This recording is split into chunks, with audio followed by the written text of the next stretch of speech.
Hello friend, welcome back to e learning with नाम ma'am channel. आज का जो सेशन है काफी इंपोर्टेंट है क्योंकि आज हम ऐसे 2-3 क्वेश्चनों को देखेंगे जिनको होम साइंस की परीक्षा में आने की पूरी उम्मीद है।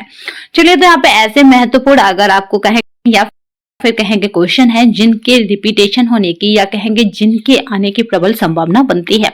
आपने प्रसार शिक्षा करके एक यूनिट देखी होगी या पढ़ी भी होगी, तो उसी के अंतर्गत इस तरह के क्वेश्चन बनते हैं और बनते रहेंगे।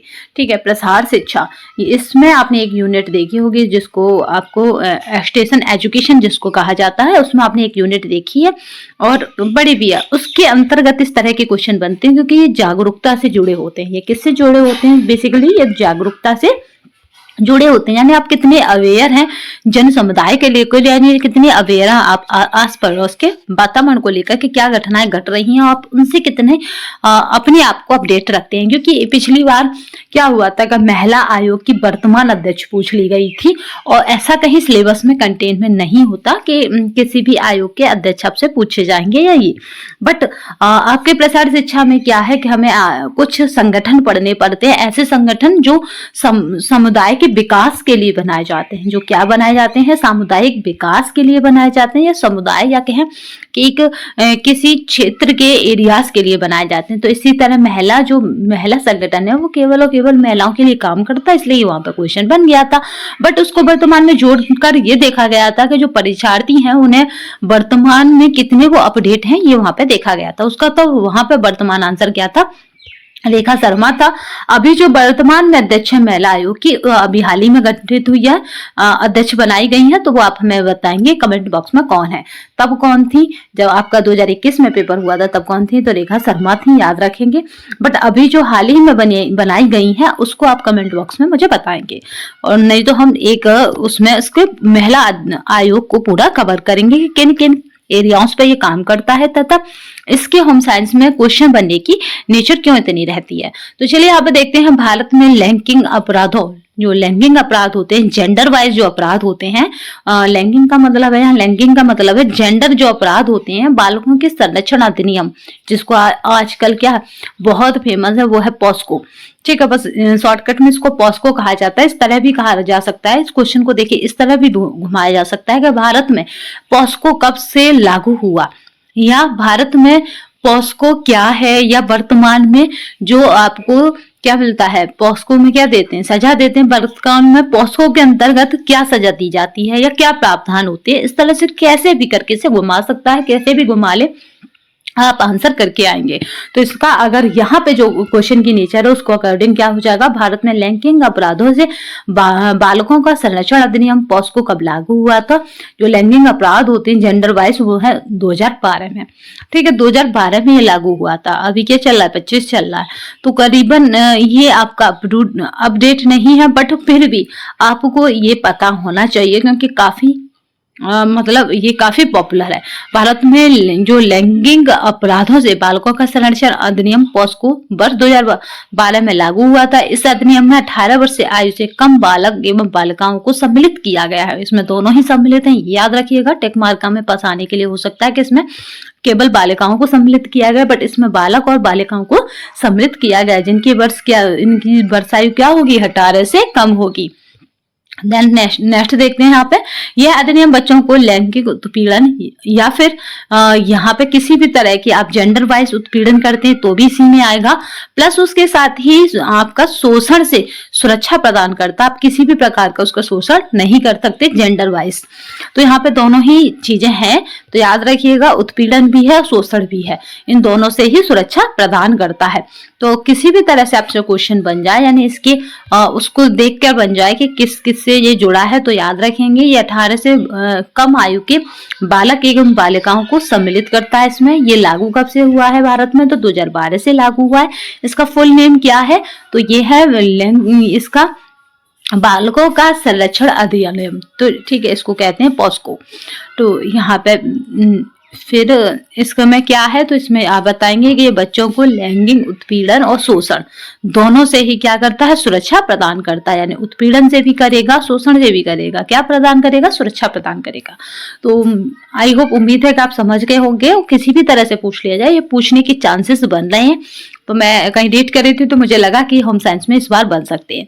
देखिए नेक्स्ट क्वेश्चन देखिए, शिप सिप क्या है, सिप संबंधित है, ये प्रसार शिक्षा का ये चाहिए कि चहता क्वेश्चन बनेगा इस बार प्रसार शिक्षा का। तो ये क्या है, अगर बात की जाए तो ये क्या हो जाएगा, ये है आपका मतदाता जागरूकता कार्यक्रम पूछा जाएगा। इस सिप का संबंध है मतदाता जागरूकता से, कन्या जागरूकता से, दहेज जागरूकता से, स्वच्छता जागरूकता से। यहाँ ऑप्शन बदल सकते हैं बट इसका उद्देश्य या इसका संबंध नहीं बदल सकता। आप उसको याद रखेंगे कि इसका जो संबंध है वो किससे है, तो वो है मतदाता जागरूकता कार्यक्रम। अब चलिए इसके बारे में जान लेते हैं थोड़ा सा।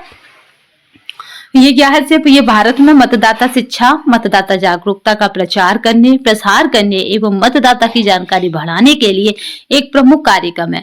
सिप का प्रमुख लक्ष्य निर्वाचनों के दौरान सभी पात्र नागरिकों को मत देने और सही निर्णय लेने के लिए प्रोत्साहित करके क्या करना है, करके भारत में सहभागी लोकतंत्र का निर्माण करना है। यानी क्या करता है, ये प्रोत्साहित करता है और यहाँ पे क्या करता है, मतदाता जागरूकता का प्रचार प्रसार करने एवं मतदाता की जानकारी बढ़ाने के लिए एक प्रमुख कार्यक्रम है। सिप का प्रमुख लक्ष्य क्या है, निर्वाचनों के दौरान सभी पात्र नागरिकों को मत देने और सही निर्णय के लिए, पात्र नागरिक जो मत डाल सकते हैं याद रखिएगा, सही निर्णय लेने के लिए क्या करता है, प्रोत्साहित करके भारत में सहभागी लोकतंत्र का निर्माण करना है। कुछ लोग ऐसे होते हैं जो वोट डाले नहीं जाते, जबकि उनका वोट क्या है, अपना अधिकार है। तो उसके लिए भी ये जागरूक करता है कि आप डालिए, जिससे सरकार आपकी पसंद की भी बन सके। तो इस तरह से यहाँ पे इसका ये मोस्ट इम्पोर्टेंट है, आपको पता होना चाहिए, मोस्ट इम्पोर्टेंट है। ये प्रसार शिक्षा के टॉपिक से रिलेटेड होकर आपको देखने को मिल जाएगा।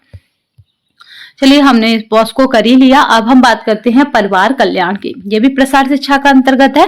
तो यहाँ पे परिवार कल्याण को देखते हैं। तो परिवार कल्याण विषय भारत के संविधान की किस अनुसूची में दिया गया है, परिवार कल्याण विषय, तो आप बताएंगे 11वीं अनुसूची में दिया गया है।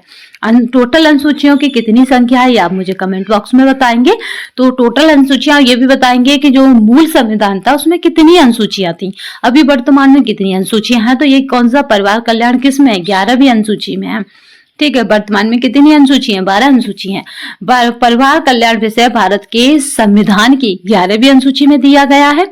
और यहीं पे बात करते हैं 11वीं अनुसूची को 73वें संविधान संशोधन, ये बहुत मोस्ट इंपोर्टेंट है, पूछा जाता है। 73वें संविधान संशोधन 1992 यानी 1992 द्वारा जोड़ा गया था। 73वां संविधान संशोधन कब हुआ था, तो 1992 द्वारा जोड़ा गया था। इस सूची में पंचायतों की शक्तियों व कार्यों से संबंधित है। ये सूची किससे संबंधित है, 11वीं सूची, क्योंकि 10वीं किससे, दल व दल से है। तो 11वीं जोड़ा गया है और इस सूची में पंचायतों की शक्तियों व कार्यों से संबंधित है। इसी सूची में क्या है, 29 विषयों का उल्लेख है। ये मोस्ट इंपोर्टेंट है, पूछा जाता है पंचायतों की 29 विषय किस अनुसूची में है, तो आप बताएंगे 11वीं अनुसूची में है। जिसी के तहत सरकार क्या करती है, किसी गांव को पैसा देती है, उसकी पंचायत को, क्योंकि 29 विषयों पर कार्य करवाती है उस पंचायत से। अब वो कितना करता है ये वहां के लोगों तथा वहां पंचायत में बैठे लोगों पर निर्भर करता है। चौथा देखते हैं यहाँ पे, चौथी अनुसूची में राज्यों और संघ राज्य क्षेत्रों के लिए राजभाषा में स्थानों के आवंटन के प्रावधान दिए गए। ये इतना इम्पोर्टेंट नहीं है बट आपके लिए मोस्ट इम्पोर्टेंट है यही, परिवार कल्याण विषय किस अनुसूची में दिया गया, तो 11वीं अनुसूची में। ये कब जोड़ी गई थी 11वीं अनुसूची, तो 73वें संविधान संशोधन 1992 के द्वारा और जोड़ा गया था, जिसमें इस सूची में पंचायतों की शक्तियों व कार्यों से संबंधित क्या है, 29 विषय हैं। अब चौथी अनुसूची देख लेते हैं। चौथी में क्या है, चौथी अनुसूची में राज्यों संघ राज्य क्षेत्रों के लिए राज्यों में स्थानों के आवंटन के प्रावधान दिए गए हैं। छठी अनुसूची में असम, मेघालय, त्रिपुरा, मिजोरम राज्यों के जनजातीय क्षेत्रों के प्रशासन के बारे में उपलब्ध है। ये किसके, छठी अनुसूची असम, मेघालय, त्रिपुरा, मिजोरम राज्य के जनजातीय क्षेत्रों के प्रशासन के बारे में उपलब्ध है। वहीं पर 9वीं अनुसूची की बात करते हैं तो कुछ अधिनियमों और विनियमों का उल्लेख है, जिसे प्रथम संविधान संशोधन अधिनियम 1951 द्वारा जोड़ा गया था। इसमें क्या है, 9वीं अनुसूची में इसमें क्या है, कुछ यहाँ पे कुछ अधिनियमों व विनियमों का उल्लेख है, जिसे प्रथम संविधान संशोधन अधिनियम 1991 द्वारा जोड़ा गया था। इसी तरह कितनी अनुसूचियां हैं वर्तमान में, तो 12 अनुसूचियां। बट आपके लिए ये इम्पोर्टेंट है केवल जिसमें परिवार कल्याण ऐड है, ठीक है। तो आज हमने ये तीनों ही आपको मोस्ट इंपोर्टेंट फैक्ट हमारे टेलीग्राम तथा व्हाट्सएप दोनों पे अवेलेबल हो जाएंगे, और दोनों की लिंक क्या है डिस्क्रिप्शन बॉक्स में आपको मिल जाएगी। तो अब तक आपने अगर ज्वाइन नहीं किया है टेलीग्राम को तो ज्वाइन कर लीजिएगा, क्योंकि उस पर अप टू डेट हम करते रहते हैं और सारे नोटिफिकेशन आपको टेलीग्राम पर मिलते रहते हैं। तो आज के लिए बस इतना ही, नेक्स्ट सेशन में फिर मिलेंगे, तब तक के लिए धन्यवाद। वंदे मातरम।